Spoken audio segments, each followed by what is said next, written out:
Israel के prime minister Netanyahu ने कल की कॉन्फ्रेंस में अपना एक और पर्दा दुनिया को दिखा दिया है, अपना एक और रूप आप कह सकते हैं कि दुनिया की तरफ ला के रख दिया है। इससे पहले इजराइल के प्राइम मिनिस्टर नेतन्याहू और अमेरिका के प्रेसिडेंट डोनाल्ड ट्रंप ये दावा करते आ रहे थे कि उन्होंने ईरान के ऊपर इसीलिए हमला किया क्योंकि उनको ईरान से न्यूक्लियर का खतरा है। ईरान उनके ऊपर न्यूक्लियर अटैक करने वाला है, अपने देश के अंदर न्यूक्लियर्स को डेवलप करने वाला है, जिसको रोकने के लिए अमेरिका ने इजराइल के साथ मिलकर उसके ऊपर अटैक किया है। लेकिन कल की कॉन्फ्रेंस में खुद नेतन्याहू ने ये बात साफ कही कि हमें स्ट्रेट ऑफ हार्मोज की क्या ज़रूरत है, हम स्ट्रेट ऑफ हार्मोज पर डिपेंड होने की भी क्या ज़रूरत है। हम स्ट्रेट ऑफ हार्मोज को बाईपास कर सकते हैं, हम पाइपलाइन का सहारा ले सकते हैं, हम ऑयल और गैस की रिफाइनरीज को जो प्रोडक्शन है उसको जाने के लिए शिप्स की क्या ज़रूरत है, हम वहाँ पे पाइपलाइंस का यूज़ करके उनको ईजी वे में और आसानी से और जल्दी बाकी कंट्रीज़ तक पहुँचा सकते हैं।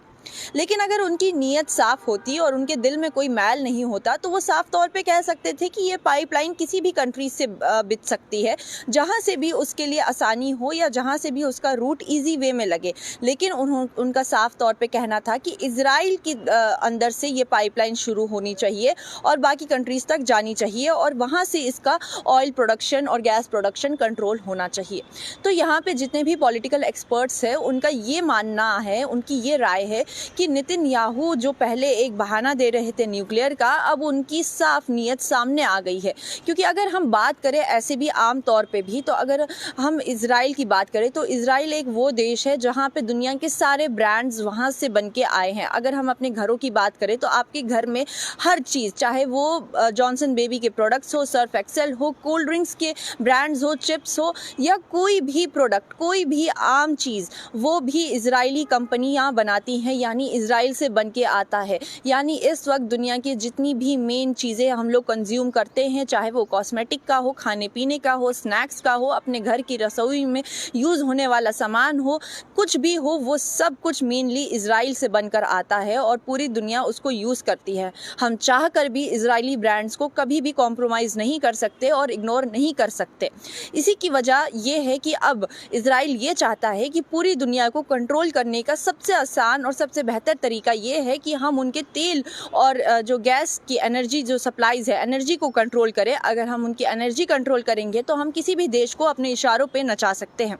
फॉर एग्जांपल, अगर कल को इजराइल अपने हाथ से पाइपलाइन शुरू कर भी देता है तो उसके पास पूरी दुनिया के तेल और गैस का एक्सेस होगा और कल को उसको किसी भी कंट्री के ऊपर रूल करना है, शासन करना है, या उस कंट्री को किसी भी तरीके से यूज़ करना है, या उसकी ज़मीन का इस्तेमाल करना है, या उसके लोगों का इस्तेमाल करना है, तो इजराइल आराम से किसी भी देश को ब्लैकमेल कर सकता है ये बोल के कि अगर आपने मेरी बात नहीं मानी या आप मेरे कहने पे नहीं चले तो हम आपके देश का तेल और गैस की सप्लाई को रोक देंगे। और फिर वो देश को ना चाहते हुए भी इजराइल के नक्शे कदम पे चलना पड़ेगा। तो ये नीयत, ये स्ट्रैटेजी, ये ऐसा बताया जा रहा है कि नेतन्याहू ऐसी गंदी सोच, ऐसी गंदी स्ट्रैटेजी अपने दिमाग में रखते हैं और वो चाहते हैं कि वो दुनिया की अकेली सुपर पावर बन जाए और पूरी दुनिया की हर छोटी बड़ी कंट्रीज़ को अकेले कंट्रोल करे। और इसी को करने के लिए वो लगातार यूएस का इस्तेमाल कर रहे हैं, डोनाल्ड ट्रंप का इस्तेमाल कर रहे हैं।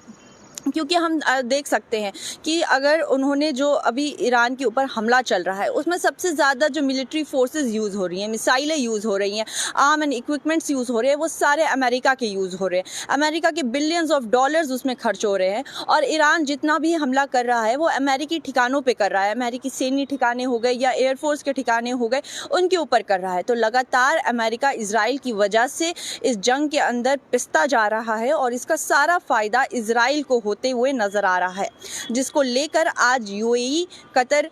यूएई के अंदर जितनी तमाम कंट्रीज़ हैं, साथ ही साथ टर्की ने मिलकर एक इमरजेंसी मीटिंग भी बुलाई। इनका कहना है कि डोनाल्ड ट्रंप को अपनी ये वॉर रोक देनी चाहिए और उनका ये भी कहना है कि अब अमेरिका यूएई की बातें नहीं मान रहा है, नहीं सुन रहा है। जो इनके आपस में रिश्ते थे, बिजनेस से रिलेटेड हो, पॉलिटिकल हो, जिसको भी लेके इनके बीच में जो रिश्ते थे उसकी भी अब अमेरिका इज्जत नहीं रख रहा है और अब वो यूएई की कोई भी बात सुनने को तैयार नहीं है। यूएई लगातार बोल रहा है कि अब ये वॉर रुक जानी चाहिए क्योंकि इजराइल, अमेरिका और ईरान में जो इस वक्त हालात चल रहे हैं उसका सब सबसे ज़्यादा बुरा अगर असर हुआ है तो वो यूएई के ऊपर हुआ है, क्योंकि यूएई में गल्फ़ के अंदर जितनी भी रिफाइनरीज़ है, अरामको हो गई या और भी जितनी रिफाइनरीज़ है, ऑयल डिपोज़ है, उसके ऊपर अटैक लगातार किए जा रहे हैं, कभी ईरान की तरफ से और कभी इजराइल खुद अपनी तरफ से करके ईरान के ऊपर उसका नाम लगा रहा है कि ताकि आने वाले दिनों में ईरान और गल्फ़ कंट्रीज़ के अंदर कभी भी रिश्ते अच्छे ना हो। लेकिन उसी के बाद यहाँ पे अगर हम आपको बता दें तो कतर ने भी ये क्लियर किया है कि इस वॉर की वजह से उनके 17% जो गैस के ऊपर इफ़ेक्ट आया है, यानी अगर हम बोले तो $20 बिलियन का उनको नुकसान हुआ है। जो तेल और गैस के ऊपर जितने अटैक्स हुए हैं, रिफाइनरीज पे हुए हैं, इसको बनाने में $26 बिलियन इस्तेमाल हुए थे और उसमें $20 बिलियन का नुकसान हो चुका है। 17% जो गैस है वो वाइप आउट हो चुके हैं, यानी आने वाले 3 से लेकर 5 साल तक का जो स्टॉक था वो ख़त्म होते हुए नज़र आ रहा है, जिसकी वजह से जितने भी गल्फ़ कंट्रीज़ के प्रोजेक्ट्स थे, जर्मन के साथ, बेल्जियम के साथ, रशिया के साथ, कोरिया के साथ, जो भी उनके फ्यूचर प्रोजेक्ट्स थे, उन तक को गल्फ़ कंट्रीज़ को कैंसिल करना पड़ा है, क्योंकि इतना बड़ा नुकसान गल्फ़ कंट्रीज़ के अंदर लगातार हो रहा है। और साथ ही साथ जो वहाँ पे गैस की प्रोडक्शन हो रही है उसमें गिरावट देखने को मिल रही है, क्योंकि लगातार नुकसान हो रहा है, अटैक्स हो रहे हैं जिसमें वो बर्बाद हो रहे हैं। और इसकी वजह से जो अभी हमले चल रहे हैं उसकी वजह से जो नेचुरल तरीके से गैस और ऑयल निकाला जाता है उसको भी अभी सस्पेंड किया गया है, क्योंकि किसी भी वक्त कहीं पर भी मिसाइल गिर सकती है, उसका कोई भी भरोसा नहीं है। तो इस वक्त जो भी इजराइल और अमेरिका मिलकर कर रहा था उसका असर ईरान के ऊपर तो हुआ ही है। सिर्फ ऐसा नहीं है कि गल्फ़ कंट्री के अंदर जो ऑयल रिफाइनरीज है या गैस रिफाइनरीज है उनके ही ऊपर अटैक हुआ है, ईरान की बड़े बड़े ऑयल रिफाइनरीज पे भी अटैक हुआ है, ऑयल डिपोज पे भी अटैक हुआ है और ईरान को भी काफ़ी बहुत बड़ा ज़्यादा नुकसान झेलने को मिला है। तो पॉलिटिकल एक्सपर्ट्स का ये मानना है कि इजराइल और अमेरिका ने सिर्फ एक कंट्री के ही ऊपर अटैक नहीं किया है, उनने एक एनर्जी पावर के ऊपर अटैक किया है, एक एनर्जी रिसोर्सेज के ऊपर अटैक किया है। आज की डेट में हम बात करें तो हर देश के लिए, सिर्फ हिंदुस्तान के लिए या पाकिस्तान के लिए नहीं, पूरी दुनिया के हर देश के लिए ऑयल और गैस इस वक्त बहुत ज़्यादा महत्वपूर्ण चीज़ है, बहुत ज़्यादा इम्पॉर्टेंट चीज़ है। और अगर इन अटैक्स की वजह से, इस वॉर लाइक सिचुएशन की वजह से जब इसी चीज़ को इतना ज़्यादा डैमेज होगा तो पूरे ग्लोबल लेवल पे हमारी इकोनॉमी खतरे में चली जाएगी, इनकी प्रोडक्शन खतरे में चली जाएगी, इनकी सप्लाई खतरे में चली जाएगी और इसका असर हर एक इंसान को, हर एक देश को, हर एक देशवासी को झेलना पड़ेगा। तो लगातार इजराइल पूरी सिर्फ ईरान ही को नहीं, पूरी दुनिया को खोखला करना चाहता है और खोखला करके उसको अपने कंट्रोल में लेना चाहता है, जिसके बाद आज जाके टर्की ने और यूएई की कंट्रीज़ ने बहुत ज़्यादा निंदा की है अमेरिका और इजराइल जिस तरीके से ईरान पर अटैक कर रहा है। और लोगों का कहना है और एक्सपर्ट्स का कहना है कि देर आए दुरुस्त आए, लेकिन अब निंदा करने से या अब सवाल उठाने से या अब आवाज़ उठाने से क्या फ़ायदा, जब ज़रूरत थी मुस्लिम कंट्रीज़ को एक साथ खड़े होकर ईरान के लिए आवाज़ उठाने के लिए, या अमेरिका या इजराइल जो इस वक्त कर रहा है उसके खिलाफ बोलने के लिए या उनको रोकने के लिए, तब किसी ने कुछ भी नहीं किया, तब सब शांति से बैठे हुए थे। लेकिन जब खुद के ऊपर असर आया, जब खुद के घरों के ऊपर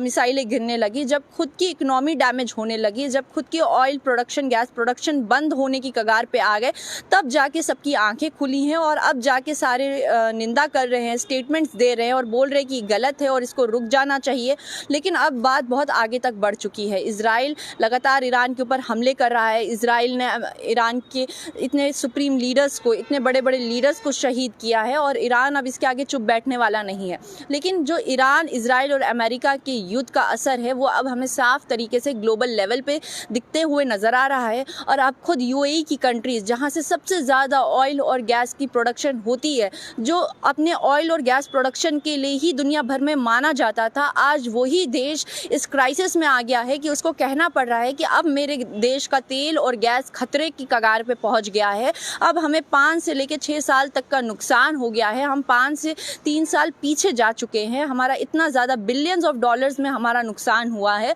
और अब इसको रुक जाना चाहिए, क्योंकि अगर ये वॉर नहीं रुकी तो आने वाले दिनों में पूरी दुनिया की हर कंट्रीज़ को इसकी वजह से जूझना पड़ेगा। खास के जो एशियन कंट्रीज़ है उसको बहुत ज़्यादा इम्पैक्ट पड़ने वाला है। आपकी इस बारे में क्या राय है, आप क्या सोचते हैं, हमारे कमेंट सेक्शन में ज़रूर बताइए। और फिलहाल के लिए हमें दीजिए इजाज़त। बाकी देश और दुनिया की तमाम खबर देखने के लिए बने रहिए न्यूज़ इनसाइडर 24/7 के साथ।